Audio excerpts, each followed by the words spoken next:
ലോകസമാധാനത്തിന് അനുവദിച്ച 2 കോടി രൂപ എന്ത് ചെയ്തു? വിവരാവകാശവുമായി തൃശൂർ സ്വദേശി. സംസ്ഥാന ബജറ്റിൽ ലോകസമാധാനത്തിന് വേണ്ടി വകയിരുത്തിയ 2 കോടി രൂപ എന്ത് ചെയ്തു എന്നന്വേഷിച്ച് തൃശൂർ സ്വദേശി നൽകിയ വിവരാവകാശ ഹർജിയും അതിന് ധനവകുപ്പ് നൽകിയ മറുപടിയും ചർച്ചയാകുന്നു. 2022-23 സാമ്പത്തിക വർഷത്തെ സംസ്ഥാന ബജറ്റ് അവതരണത്തിനിടെ അന്നത്തെ ധനമന്ത്രി KN ബാലഗോപാലായിരുന്നു ലോകസമാധാനത്തിനായി 2 കോടി രൂപ അനുവദിക്കുന്നതായി പ്രഖ്യാപിച്ചത്. ലോകമെമ്പാടുമുള്ള പ്രഗത്ഭരായ സമാധാന പ്രവർത്തകരെയും ചിന്തകരെയും ഏകോപിപ്പിച്ചുകൊണ്ട് ഓൺലൈൻ ചർച്ചകളും അന്താരാഷ്ട്ര സെമിനാറുകളും സംഘടിപ്പിക്കുന്നതിനും ആഗോളതലത്തിൽ സമാധാന പ്രസ്ഥാനങ്ങൾക്ക് കൂടുതൽ ശക്തി പകരുന്നതിനും വേണ്ടിയാണ് ഈ തുക നീക്കിവെക്കുന്നതെന്നായിരുന്നു അന്ന് ബജറ്റ് പ്രസംഗത്തിൽ ധനമന്ത്രി വ്യക്തമാക്കിയത്. സംസ്ഥാനം കടുത്ത സാമ്പത്തിക പ്രതിസന്ധിയിലൂടെ കടന്നുപോകുന്നതിനിടെ ലോകസമാധാനത്തിന് പണം നീക്കിവെച്ച നടപടി അന്ന് വലിയ രീതിയിൽ ട്രോളുകൾക്ക് വഴിവെച്ചിരുന്നു. ഈ പ്രഖ്യാപനത്തിന്റെ പശ്ചാത്തലത്തിലാണ് തുകയുടെ വിനിയോഗത്തെക്കുറിച്ച് അറിയാൻ തൃശൂർ സ്വദേശിയായ പൊതുപ്രവർത്തകൻ വിവരാവകാശ നിയമപ്രകാരം അപേക്ഷ നൽകിയത്.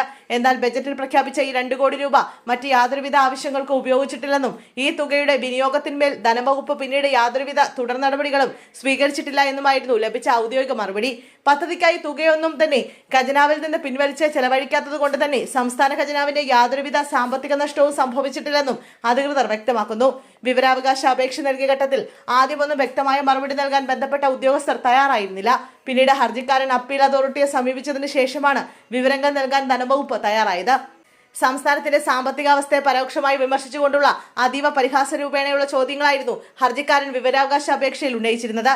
ബജറ്റിൽ വകയിരുത്തിയ ഈ തുക ഉപയോഗിച്ച് ആഗോള സമാധാന ശ്രമങ്ങളുടെ ഭാഗമായി കേരളത്തിലെ MLA-മാരെ അമേരിക്കയിലേക്ക് വിടാൻ പദ്ധതിയുണ്ടോ? നിലവിലുള്ള ഇറാൻ അമേരിക്ക യുദ്ധ സാഹചര്യങ്ങളിൽ മധ്യസ്ഥ വഹിക്കാനും സമാധാനം പുനഃസ്ഥാപിക്കാനും കേരളം ഈ തുക ഉപയോഗിച്ച് ശ്രമങ്ങൾ നടത്തുന്നുണ്ടോ?